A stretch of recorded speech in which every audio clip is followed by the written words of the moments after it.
Hello बच्चों, मैं Kundan sir आप लोग के फिर सेवा में उपस्थित हूँ। हम लोग 10वीं क्लास की केमिस्ट्री पढ़ रहे हैं। केमिस्ट्री में जो हमारा आज टॉपिक है वह है आपको दहन और ज्वाला, कंबशन एंड फ्लेम। दहन और ज्वाला। तो सर दहन किसे कहते हैं? दहन मतलब होता है जलना। दहन मतलब जलना होता है, ठीक है। तो सुनिए, इसका परिभाषा लिखे है कि किसी भी पदार्थ को ऑक्सीजन की उपस्थिति में किसी भी पदार्थ को ऑक्सीजन की उपस्थिति में जलाने पे हमें दो चीज मिलते हैं, ऊष्मा और प्रकाश, ठीक है। ऊष्मा और प्रकाश मिलता है, इसे ही क्या कहते हैं? दहन। बोलिए, दहन किसे कहते हैं? किसी भी पदार्थ को ऑक्सीजन की उपस्थिति में जलाने पर हमें क्या मिलता है? प्रकाश और ऊष्मा। उसे हम लोग क्या कहते हैं? दहन। जैसे कार्बन को जला रहे हैं ऑक्सीजन की उपस्थिति में तो कार्बन डाइऑक्साइड बन गया और हमें क्या मिला? ऊष्मा और प्रकाश। कहेंगे सल्फर मतलब गंधक को ऑक्सीजन की उपस्थिति में जला रहे हैं तो सल्फर डाइऑक्साइड प्लस ऊष्मा और प्रकाश मिला।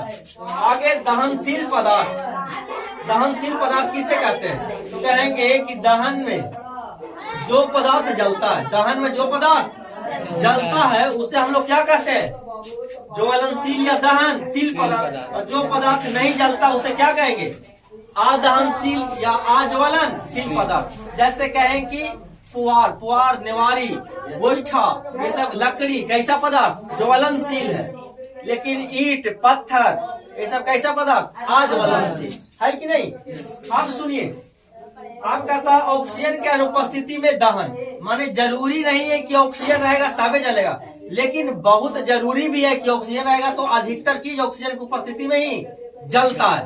कुछ पदार्थ है जो ऑक्सीजन के अनुपस्थिति में भी जलता है। जैसे समझिए, कहता है दहन की क्रिया मुख्यतः ऑक्सीजन की उपस्थिति में होती है, माने ज्यादातर आपको ऑक्सीजन के उपस्थिति में चीजों जलते हैं, लेकिन अनुपस्थिति में भी चीज जलता है, माने दहन होता है। जैसे सुनिए, मैग्नीशियम को नाइट्रोजन के उपस्थिति में अगर हम लोग जलाते हैं तो ये बनाता है मैग्नीशियम नाइट्रेट।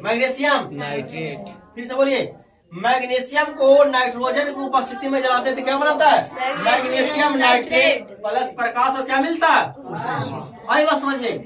अब समझिए, कहता है कि देखिए मोमबत्ती को हम जलाए, ठीक है, तो मोमबत्ती तो ऑक्सीजन की उपस्थिति में जलवे करेगा, लेकिन इसको अगर जो क्लोरीन के भी साथ ले जाइएगा तो क्लोरीन के साथ भी जलेगा क्या?